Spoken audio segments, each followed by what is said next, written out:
Good evening, everyone. My name is Pritali Madhak.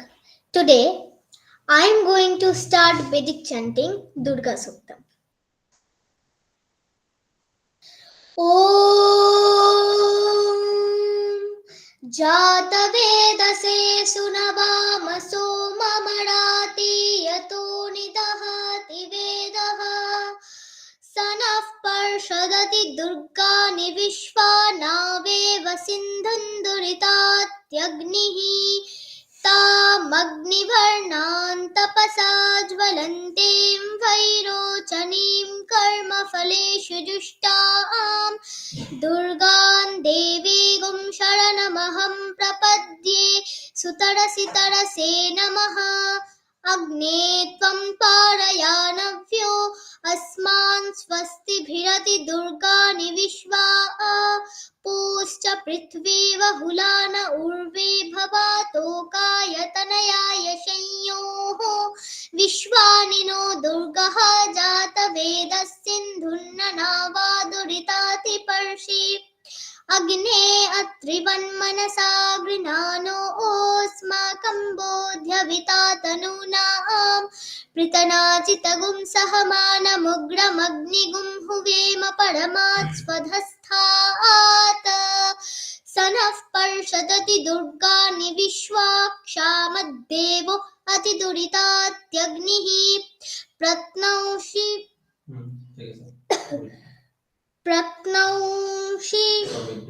प्रत्नोषि कमेड्यो अध्वरेषु शनाश्च होतानव्यश्च सत्सि स्वाञ्च आग्ने तनुवं पिप्रयस्वास्मभ्यं च सौभगमायजस्व गोभिर्जुष्टमयुजो निषिक्तन्तवेन्द्रविस्दोरनुसञ्चरेम नागस्य पृष्ठमविसंवसानो वैष्णवीं लोक इह मादयन्ताम् ॐ कात्यायनाय विद्महे कन्याकुमारी धीमहि तन्नो दुर्गे प्रचोदयात् ॐ सहनाववतु सहनौ भुनक्तु सह वीर्यङ्करवावहै तेजस्विनावधीतमस्तु मा विद्विषावहै ॐ शान्ति शान्ति शान्तिः Thank you. Tara?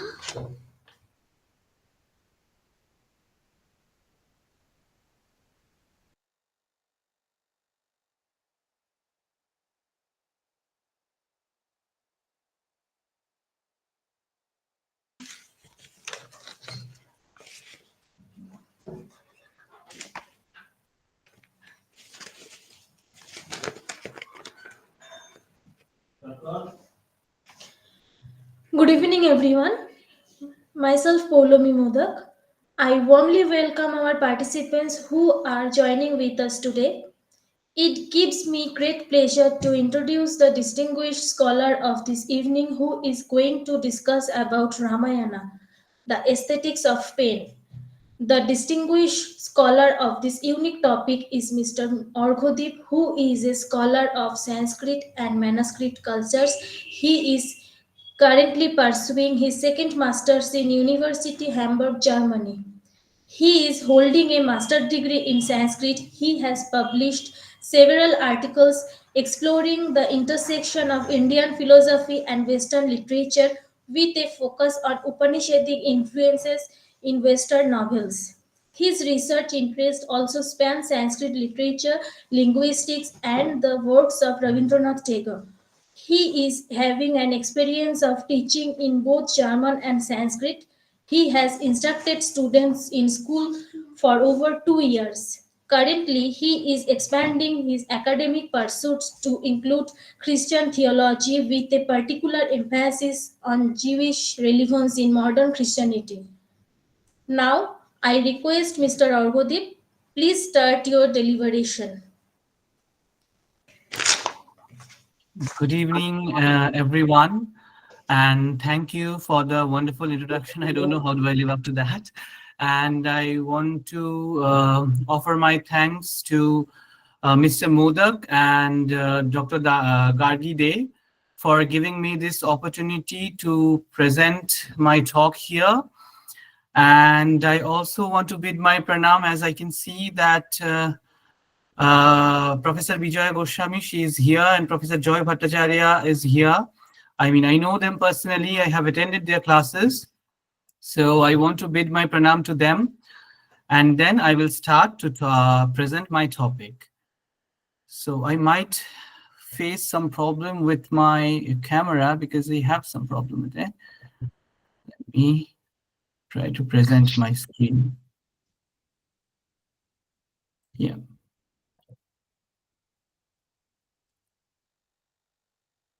Is the PPT visible? No, Pritili, yes. Okay. Is it visible now, right? Yeah, and yes, I want to bid my thanks to Pritili for the wonderful chant. I really love the way she chants everything. I have heard her before, and thank you to do your chanting before my presentation. Thank you, sir. Thank you. Okay, if you can't see the PPT, please let me know because my laptop is having some issues. Okay, is it visible to everyone right now? Yes, sir. Yes. Okay. So today we are going to talk about the Rāmāyaṇa, the aesthetics of pain. So I think most of us, we have the Sanskrit background. We know that we call Rāmāyaṇa the Karuna Rasa. And we all know that the Sthai Bhava of Karuna Rasa is pain, the Shoka. But let us begin with a question. Why do we call Rāmāyaṇa to have the aesthetics of pain, Karuna Rasa? I mean, do we consider the Sita's pain here? I mean, we feel the pain definitely when we are about to finish Rāmāyaṇa. In the climax, we will see that Rama is forsaking Sita. So that's why we call it painful? Is it painful because Ravana abducted Sita? Is it painful because Rama has to forsake Sita? Why? This question time and again comes. Why do we call Rāmāyaṇa to have the aesthetics of pain? Why is it? We will explore. Most of the time we consider the ending, the climax, to have the main aesthetics of pain. But we will see it's not only about the ending, which gives us the essence of pain here. We will see that from the beginning of the story, that how pain, the story starts with the pain, continues with the pain, ends with the pain. That's how we will explore pain, the aesthetics of pain in the story of Rāmāyaṇa. So we will see, I think we all have heard about rasa, and I am definitely not going to elaborate that rasa theory here because I think most of us know about it. But in a precise manner, I would love to say that rasa is that connects everything. The poet, so when we are reading Avidyana Sakuntalam, when we are reading Meghaduta, we don't really know Kalidasa in person because he has lived, 1,000 years ago, maybe hundreds of years ago. So we don't know him personally. But still we know him. How do we know him? Because with the pain, when we read Avidyana Shakuntalam, when we read Meghaduta, we feel the pain, what Kalidasa felt and just wrote it, just documented it for us to feel it, the poem. It connects the poem with the readers. It connects everything. When we are the readers, we are living in a different century. Suppose we are reading some work of Kalidasa here in the 21st century, and we don't have the view of the past, but when we read it, it just opens a gateway for us to entering into the past. So it's all about the aesthetics. It's all about the aesthetics. When we read Mritchakatikam, we get the sense, right? We feel something. We feel definitely it doesn't feel like 21st century. It feels like the past. It feels like the history. So when we feel it, when we read some poetry, when we read something, we feel it. When we chant the Vedic mantras, we feel it. It's all about the rasa. It's all about the essence what we chant and what we read and what we listen.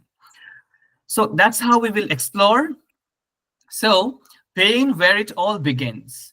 I think it's pretty common verse for everyone. Ma nishada pratishtham tvamagama shashvati sama yat krancha mithunadekam Avadhi Kama Mohita. So it's pretty popular actually. That's how Ramayana starts. But what does it show us? So as you can see in the picture, so the Vyadha is killing one of the Krauncha and Kraunchi.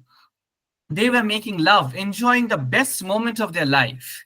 Krauncha and Kraunchi, they are making love, they're enjoying the best moment of their life, happiness, joy.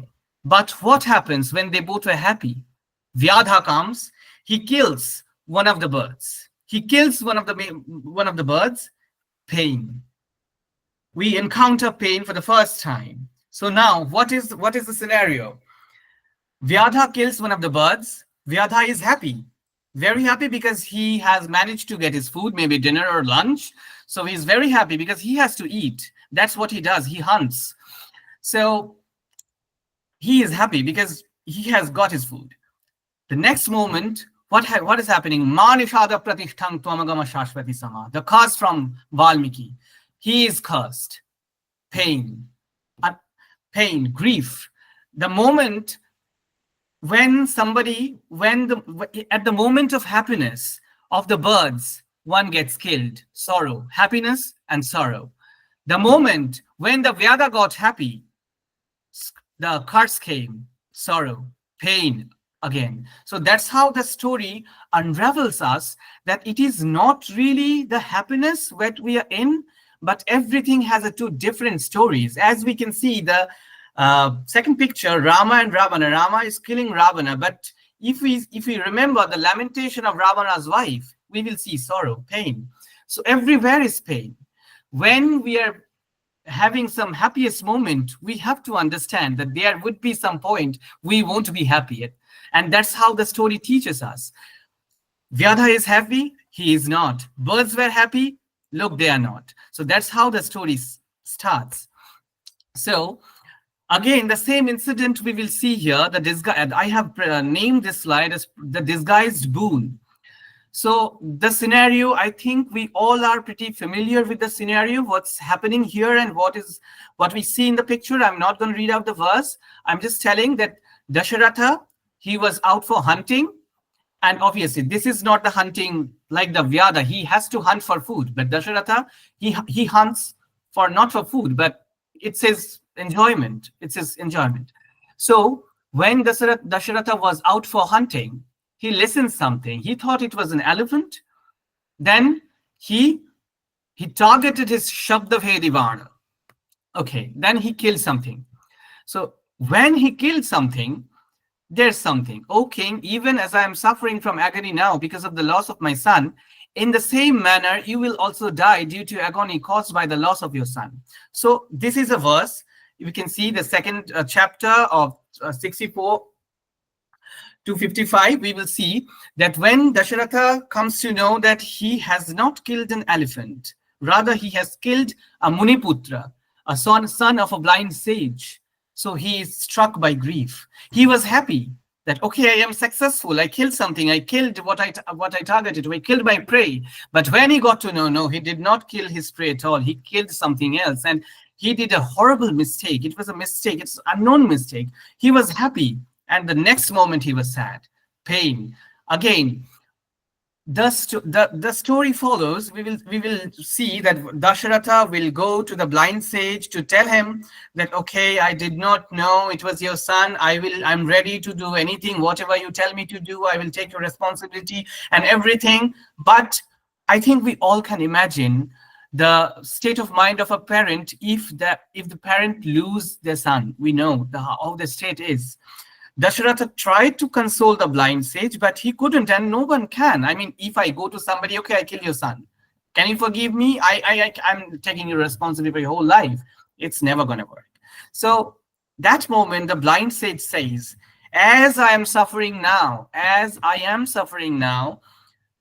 for the death of my son, you will also die for suffering for your son. So now, why have I? This is a boon, and nothing good is happening here. Dasharatha mistakenly killed somebody, a son of a blind sage. He is being cursed by the blind sage. Nothing is good happening. So why have I named the slide the disguised boon?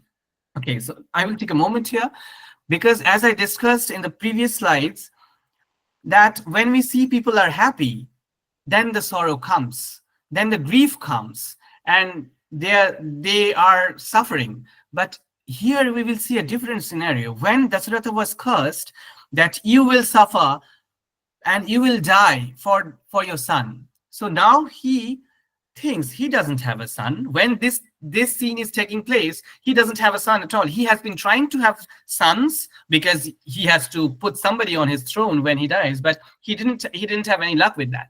So when he got the curse, then okay, I don't have a son. I am being cursed that I will die for my son, but I don't have a son. Does this mean that I would have a son in future? That's why I have put it that disguised boon. He was in grief. He was feeling, I mean, obviously he was feeling guilt because he is the guilty here, but he was also feeling the deep sorrow inside. At that same time, some good news comes. So it's not that when you are happy, the bad thing comes, but it also happens vice versa. When you are not happy, there must be something that is going to be very good for you. So that's what happening in this scenario. Dasharatha was kind of making sure that, okay, I will have a son, then I will die. Okay, I will think about it later. So in the next slide, we will see. Okay, this is from Raghu Bangsha. Why I have put it this here, because this is related to this scene. When we are talking about epics of Indian epics like Ramayana, Mahabharata, the expressions of the poets are quite straightforward. It's not like there are not a lot of imagery and a lot of simile and lot of. I don't think there's a lot of elements. I mean, there are a lot of elements, but not like they are adorned later, much more by the other poets like Bhasa, Kalidasa. They did some great job taking the stories and cues from the Ramayana and Mahabharata. But in the Ramayana and Mahabharata, we all know that in Mahakavya, the thing is that the expression of the poets are pretty straightforward. We will see that Sita is saying some pretty bad words to Rama, and very straightforward. And we can never find those expressions in Kalidasa, ever. So we will see that here, this is Raghu Vangsha by Kalidasa. So the poet, how did they manage to do it? So they took the essence of pain from the epics like this here. Kalidasa took the pain of Dasharatha, and he wrote a wonderful verse for us. So I will just read it out. Hatateti krandita makaranya vishanya tasyan vishyan veta sagudhangsa shalya protang prekshya sakumhang muniputram tapadantya shalya yavasit kshitipopi. So here Dasharatha listens. I mean, we can feel the tension. When Dasharatha thinks that he has killed somebody, he listens to a voice. Now he thinks, why? Elephants doesn't sound like that. Have I killed a human being?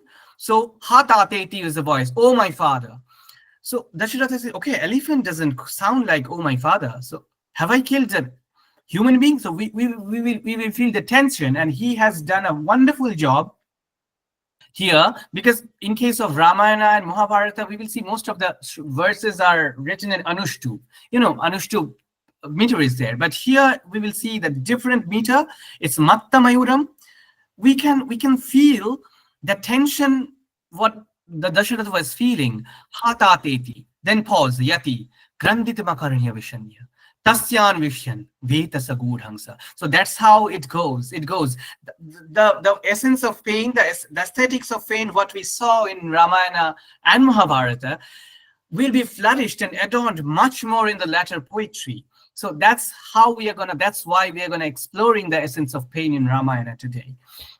Okay, so here again, some moment we will see the boons of Kaikeyi. I have to put an S there.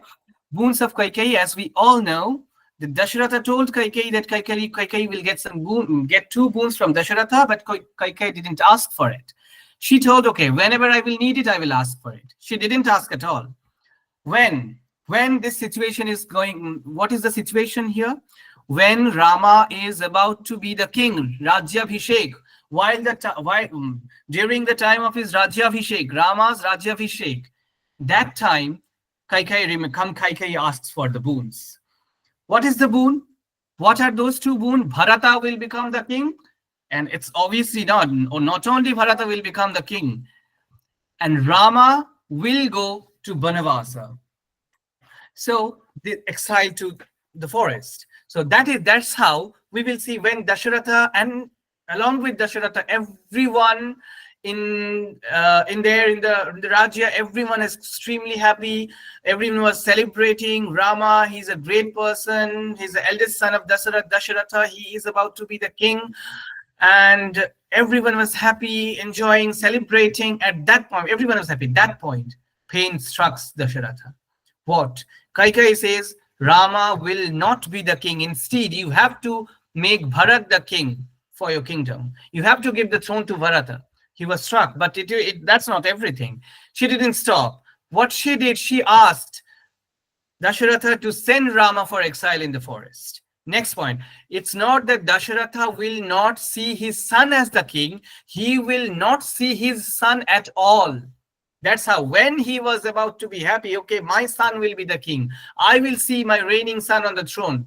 Okay, not happening. The next moment we will see it is not happening. Pain comes. Again, the essence of pain we will feel here. Okay, here I have put two pictures. I would ask, can anyone say anything about this picture? I have put the title, The Silent Suffering. The first picture says that with the beloved brother, and the next picture says with the beloved. Can anyone guess what is the situation here? Anyone? Anyone? What is the situation here? I have put two pictures, and the title is The Silent Suffering. Can anyone guess what is the situation here?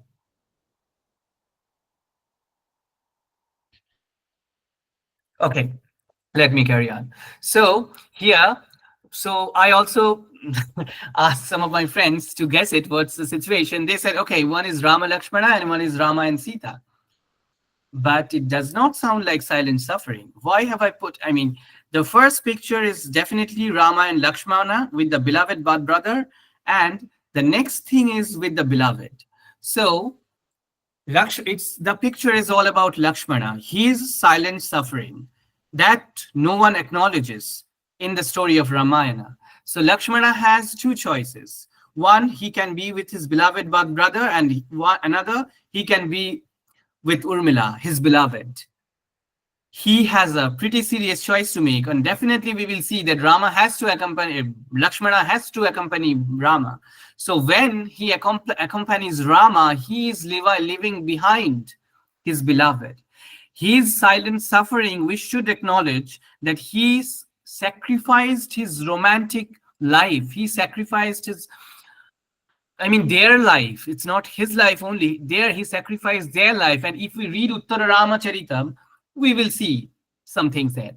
So here we are talking about the silent suffering of Lakshmana. He was extremely happy because he has the opportunity to accompany his beloved brother, happiness. At the same time, he was not happy at all because he has to renounce, he has to live behind his only beloved wife, Okay. So here I have put Bharata and the Kaikai complex. This is a very bad picture. I couldn't find any good pictures on the internet. So I made it like this. So another aesthetics of pain we will discover here. Kaikai was extremely happy. Okay, now she is successful. Whatever she planned, everything worked out really fine. Manthara, whatever she put inside Kaikai's head, everything went out really, really good. And she is successful because now Rama has gone to exile in the forest. Rama is not the king. Bharata is about to be the king. Okay, she's happy. When she was happy, at that time, Bharata comes and says, why have you done this? He was not happy with the situation at all. Bharata was not happy with the situation, with the decision his mother made. Bharata never wanted to be the king instead of Rama because he loved his brother very much. He never wanted to be the king. But Kaikai did it. Kaikai made Bharata king, and now he is not happy. He is not happy with his mother. He is not happy whatever he is doing there. So now when he asks his mother, why did you do it? She basically doesn't have any answer. I mean, just put it, I mean, I'm not going to verse by verse, but it's like common scenario. When you do something great for your son, I mean, we can relate that. When my mother does something for me, I mean, she thinks it's great. And the next moment I say, why did you do it? I didn't ask you to do it. Why did you do it for me? How does it feel? How would it feel for us when a mother, okay, she makes his son a king, and now his son is renouncing the throne, going to the forest, going to the Rama to ask him again to come and take the throne again? How does it feel for a mother? Definitely pain. So when Kaikeyi was happy, again she was struck by the pain. She was struck by the suffering. So we will see the complex structure of pain, the happiness and pain, happiness and sorrow, the grief. Everything is tied together in Ramayana. It's not only about the pain of Sita. It's not only about the pain of Rama at the climax. It's not. It's in the entire story. We will see the dilemma. What should I do? What is happening? And in one hand, everyone is happy, and next time they are not. So in the next slide, we will see the same thing. That's how I explain the king who never was. I mean, it's a very, I was inspired by one of the titles. It's a very popular web series going on HBO Max. So that's why I named the slide like this, the king who never was. So the situation we all know, as I explained, Bharata became the king, but he never wanted to be the king. What he did, he put the sandals of Rama on the throne, because he is not ready. He is not ready to take the responsibilities which his brother was supposed to take. He was not ready at all. He told it. He went to Rama and he even offered himself that I would stay with you. I would stay near you. I don't want to go to Rajya. I don't want to go there to rule the kingdom. You just come with me. You come with me and you rule the kingdom. Take the throne. He was not happy at all. So the king who never was, I mean, Rama might be very happy that, okay, my brother has become, Rama is a great character, right? So he might be happy that, okay, that Bharata is becoming the king. It's not someone very bad person. He is a good person. He's becoming the king. The next moment he is not. He's not becoming the king. We will see the sorrow here, the situation here. Even when Bharata approached Rama, he had great expectation that Rama would join him. But it did not happen. He was happy to see Rama once again, but the next moment he was not happy at all. He has to leave with the sandals, only with the sandals. So it didn't work out what he thought. So that's how, again, we will see happiness and pain, happiness and sorrow. So again, one thing that happened, I showed you a slide, the forgotten curse. Dasharatha was cursed, the death of Dasharatha. Dasharatha was cursed that you will die for your son. Everyone forgot about it. Everyone forgot about the curse. What happened? Because everyone was very happy and there was a lot of things going on. Ram is about to be the king, and the next moment Ram was not the king, and the other things were going on. So everyone forgot what happened in the forest. Dasharatha forgot what happened in the forest. He was cursed by a Muni that you will die for your son. And that's what is happening. He was struck by the pain. He cannot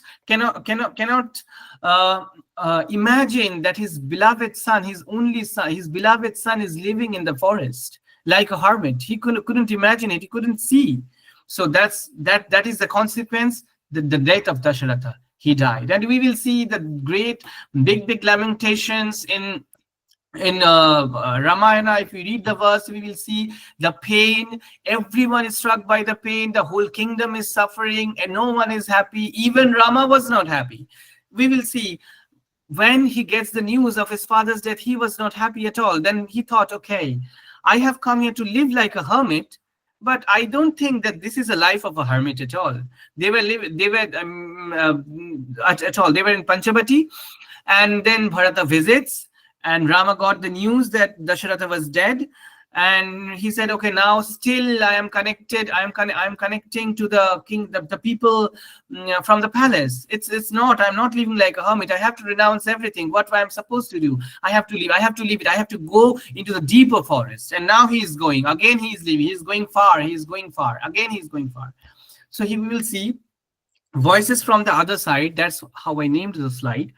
When we will see when Rama and Lakshmana, they were in the forest, we will see that plenty of demons, they were killed. Thousands of demons were killed by the brothers. So now, voices from the other sides warned the Sita's warning and the law of karma.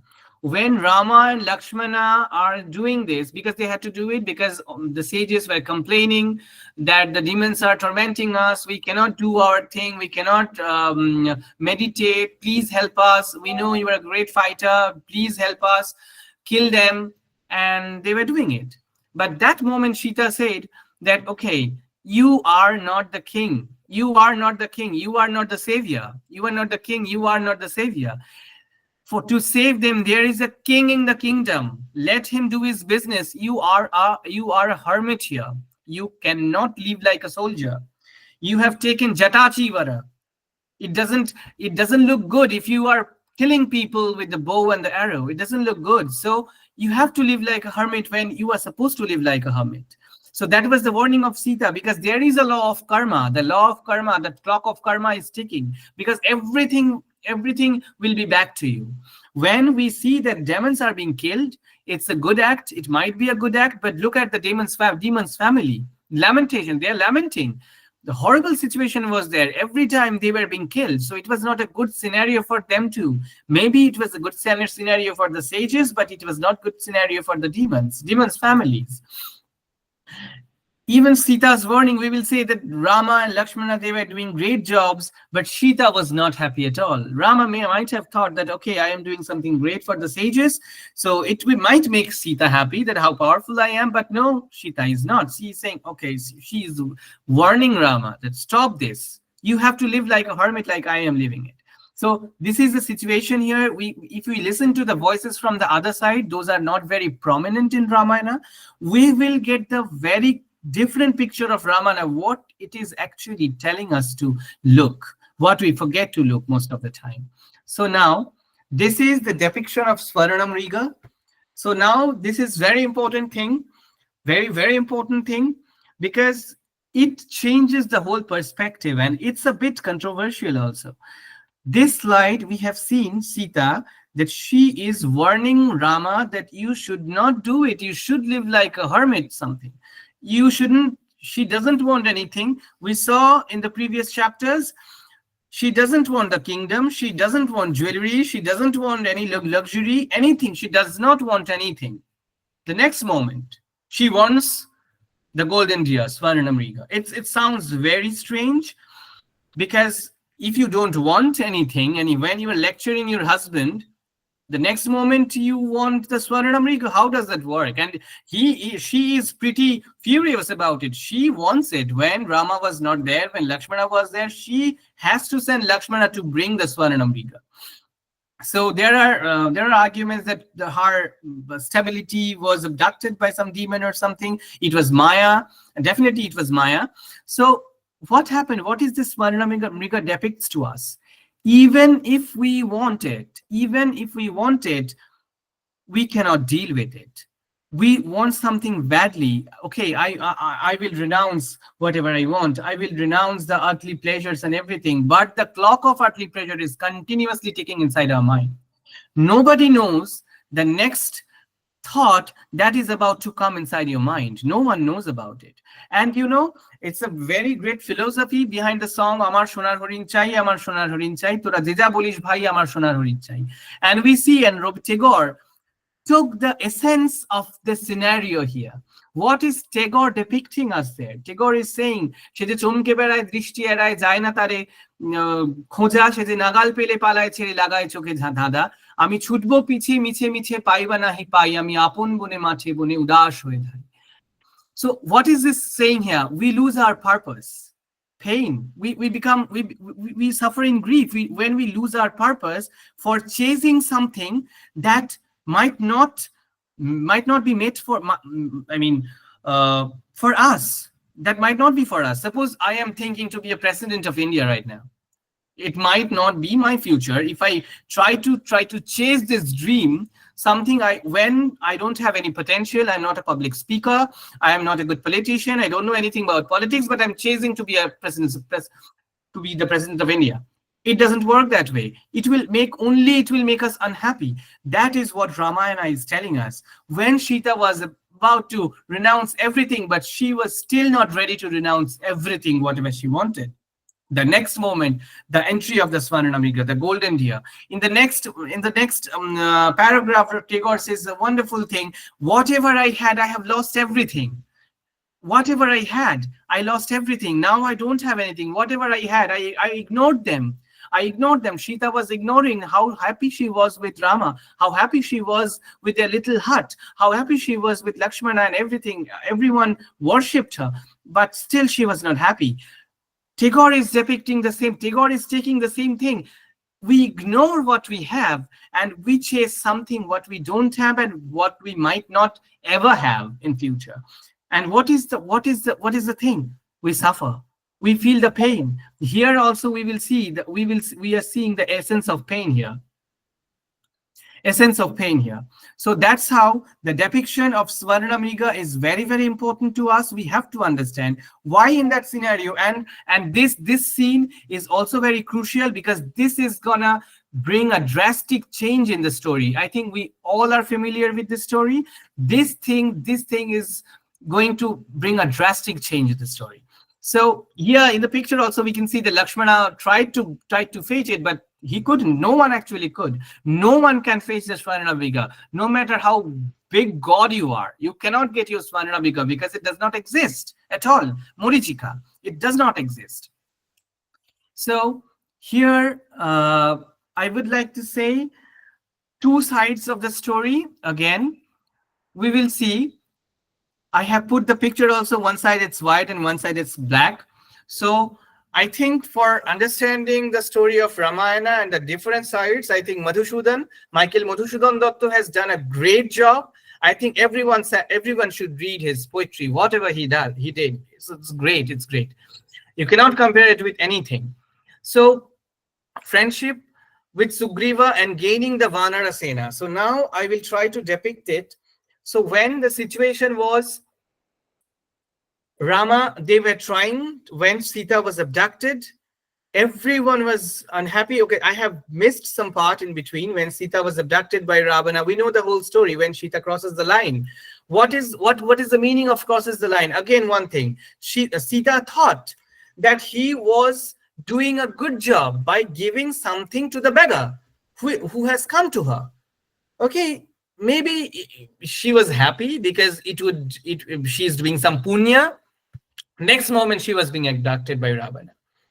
Horrible thing.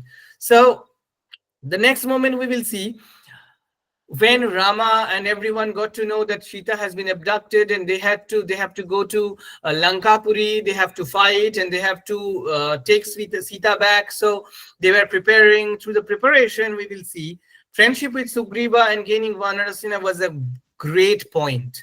I mean, it gives them a lot of spirit. It gives them a lot of hope that whatever we are planning, it might be possible.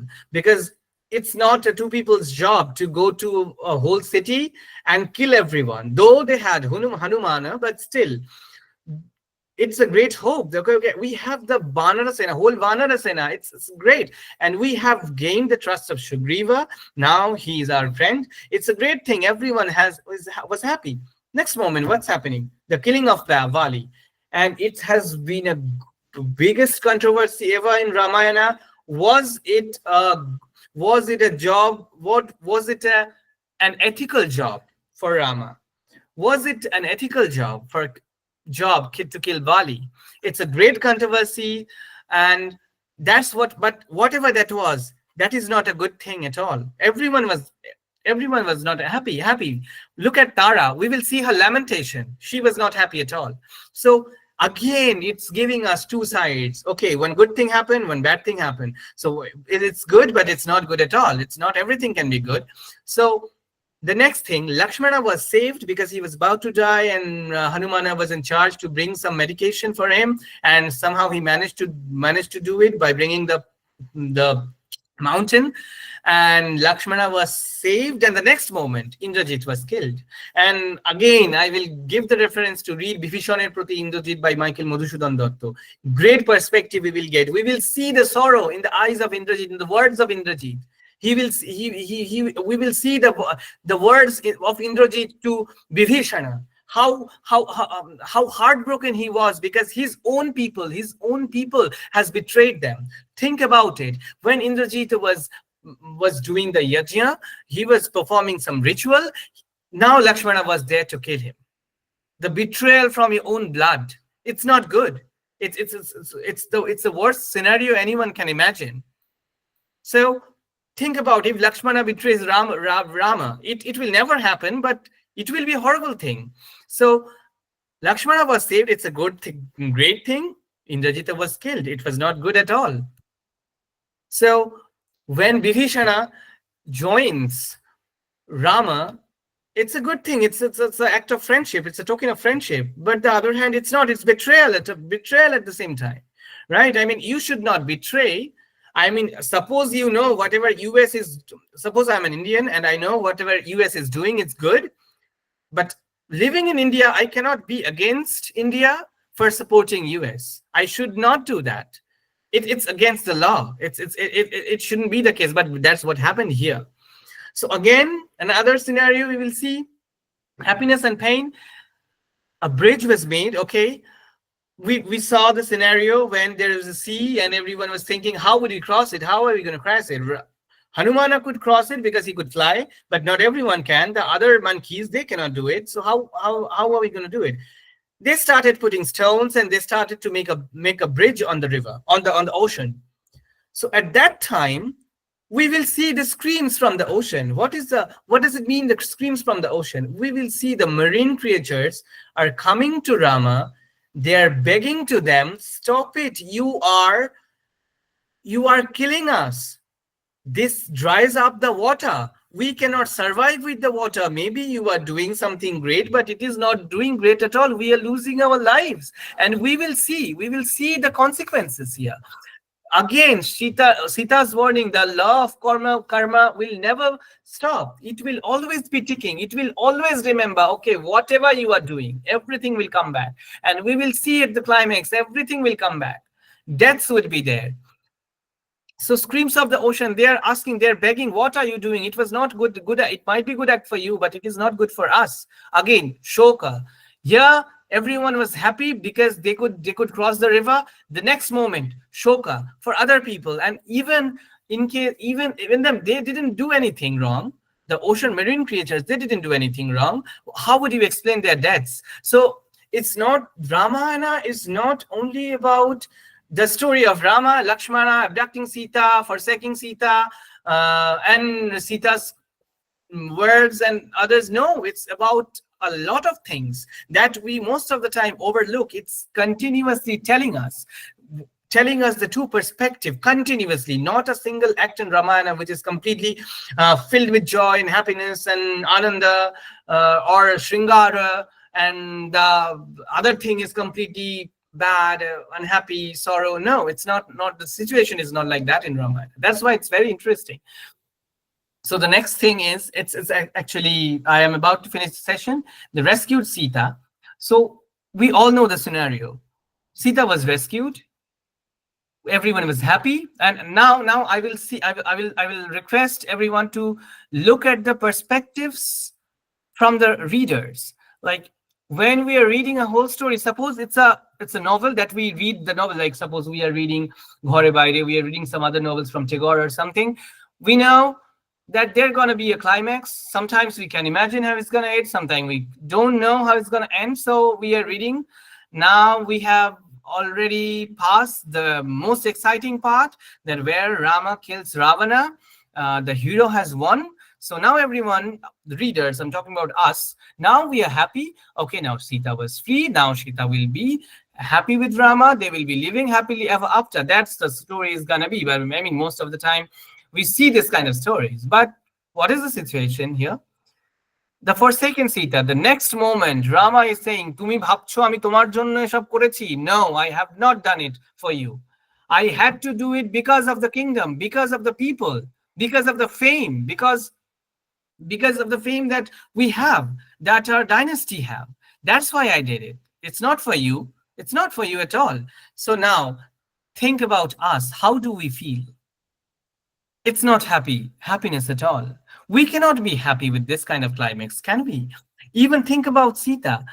When she was happy, okay, I was saved. The next moment, okay, she was not. She was forsaken. It's not good.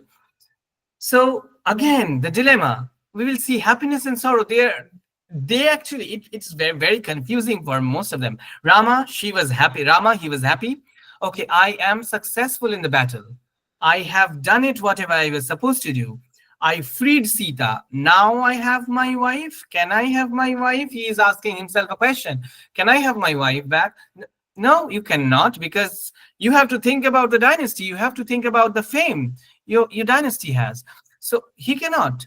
He was happy. He freed his wife. The next moment he was not, because he has to forsake his wife, because that's the argument that what we gave, that Rama wanted to be with Sita, but he could not because he has great things to do. And that's why why I will also take this point into consideration. It's about Rama too. It's not only about Sita, that she was happy that she was rescued, and the next moment she was not happy because she was forsaken. But also the next thing is, Rama was happy that he could free his wife, and the next moment he could not free his wife. I mean, he has to forsake his wife. He was not happy at all. It's telling us the same story.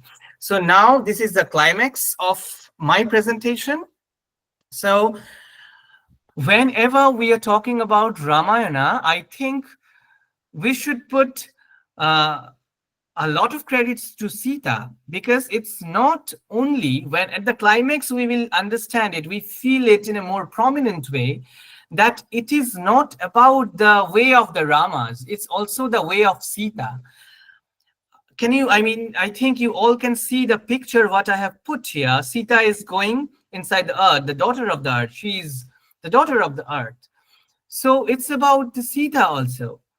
When we are in this situation, when we are in the climax of Ramayana, let us ask some questions. Whose pain we are dealing with right now? Whose dilemma we are dealing with right now? Whose way we are talking about? So, in general, when Ramayana ends, it's very painful, because Rama has to forsake Sita. She was forsaken. Whose pain do we feel? We feel the pain of Sita. We feel the way of Sita. How her choice. It was her choice to leave the kingdom behind, to leave the palace behind, and to follow Rama blindly. It was her choice from the beginning, since the beginning. It's not only Ramayana, Ayana, we all know the Ayana means path. It's not only the path of Rama, it's also the choices of Sita. It's her choice. She renounced everything for his only beloved husband. What is the consequence? Horrible consequence she is facing. We feel her pain we are dealing with right now. And isn't it all about, hasn't it all about Sita? Like, she was abducted. We feel the pain. Oh my God, Sita is being abducted. And we will see, when we read Jivan Smriti of Rabindranath Tagore, we will see that Rabindranath is saying, Jay, I could not understand everything in Ramayana because I did not know Sanskrit very well when I was a child, when I used to listen to the stories of Ramayana from my grandmother. But I could understand that something bad is happening with the tone. I could understand that something bad is happening to Sita, because I could recognize, Rabindranath is saying that I could understand something bad is happening because the pain is in its tone. The Ramayana has the tone of its pain. Whose pain are we talking about? Again, whose dilemma? Again, we are talking about Rama's dilemma, because he has two options. He can be with his wife. Again, he cannot be with his wife. And we will see that if he cannot be with his wife, a lot of thing is going to happen. In the story, Love Kush will come and he will face Love Kush, and he wonders that whose son are those. I mean, they're great. They're chanting the whole Rama stories. And then he comes to know that they are the sons of Sita. And now Rama, again, it puts him under the dilemma that, should I take them? Should I renounce? Should I take them? Should I proclaim them to be my son? Should I? This dilemma, we feel everything when we are reading Ramayana, when we are reading the climax of Ramayana. I think as the reader, Rasika, we all should feel the pain. We all should feel the pain of everyone in the story. It's not only about Rama, it's not only about the Sita, and whose way, definitely the way of Sita should be taken into consideration. How was it? And again, we have to take the pain of the readers. It's about the feelings, right? It's not only about the pain of Sita. It's not only about the pain of Rama. We also have to give some credit to the readers that we are feeling them. We are putting ourselves in their situation to feel how they feel, to act how they act. We each and every time we question this. We question each and every act of Sita. Okay, she renounced everything. No, she wants a Swarnamrika. She wants the golden tear. We question it. We question the behaviors of Sita towards Rama, towards Lakshmana, towards everyone. We question each and every emotion of the characters. We try to become close. We try to feel them. So we have to take the credits, some credits too, because we have imagined, even if we start reading Balakandam, we will see that it's most of the Balakandam is talking about Rama's greatness, how great he is. He's the great king, and he has these great qualities. He's extremely good looking and all. Everything is completely fine with him. And so far, Rama's journey, if we look at his journey, he has not done anything wrong. Everything was completely fine. He obeyed his father. Even if he could resist, but he could not. He left the palace. He came to the forest. He went in the deeper forest. He did whatever he had to do. He fought a great battle. Sita might be some other woman. Most of the time in the ancient India, ancient religions ancient cultures, we will see that great kings, they have a lot of wives. So he might have forgotten about Sita, but he did not. He is a great character. He's a great husband. He has to fight. He can do anything for Sita, and whatever he did not listen when Rama is not listening to the screams of the ocean, to the screams of the marine creatures. We question again, is this Rama? Isn't he supposed to be the great character of the novel, character of the epic? Okay, in case of killing Bali, was it a good thing for Rama? We question it. So we feel the pain. For whom we feel the pain? Again, we feel the pain because we made a character. Obviously, Apon Moner Madhuri Mishaye, we built a character inside our mind. And obviously, it's not only Apon Moner Madhuri. Valmiki has put very good things, good adjectives for Rama so far. But at the end, now we are struck. We are spellbound. We feel the pain. We feel the pain for the protagonist. We feel the pain for Rama. We did not expect this from Rama. We could not expect this from Rama. We expected that he is supposed to be the great hero. He should come out as a great hero at the end of the story. But he did not. Surprisingly, he did not. We feel the pain for Rama. We feel the pain for Sita. And whenever we will read Ramayana once again, we have to see the essence of pain and how is it inspired. For ages, the poets, the novelists, even today, people are writing things about Ramayana. People are writing things about Mahabharata. It's not about a linear story, but it is a vrittanta. It's a circling, it has circular motion. We will see that time and again. Chakravat parivartante dukhani cha sukhani cha. Every time it's clashing with each other. You are not happy completely. You are not sad completely. Everything is happening at the same time. That's what Ramayana teaches us. That's what we have to remember. That's what our greatest epic of India teaches us. Thank you for giving me this opportunity to present this paper. I think I didn't bore anyone. And if you have some questions, feel free to ask me. And I made it precise. I could elaborate with the slokas and everything, but I tried my best to make it precise because nobody wants a 2 hours long lecture. So yeah, thank you so much. Thank you, everyone. Thank Maybe you, I Arghyadip. yeah. As a scholar, it's really an enchanting deliberation and presentation. Wonderful, Thank you so much. most Thank you. vibrant. Thank you. Thanks a lot. But we will listen from our advisory board member, Professor Monotosh Dasgupta.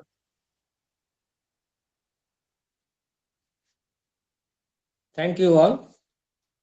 I extend my heartfelt gratitude, rather, to Arghyadip for his nice depiction on a subject which may be called the old nectar in a new golden pitcher. This Rāmāyaṇa, the oldest epic, still influences the feelings and thoughts of present generation even, and it rather enchants us. And I am overwhelmed with the elocution and with the depth he has narrated what he wanted to do. A practically new light has been shed on the thoughts of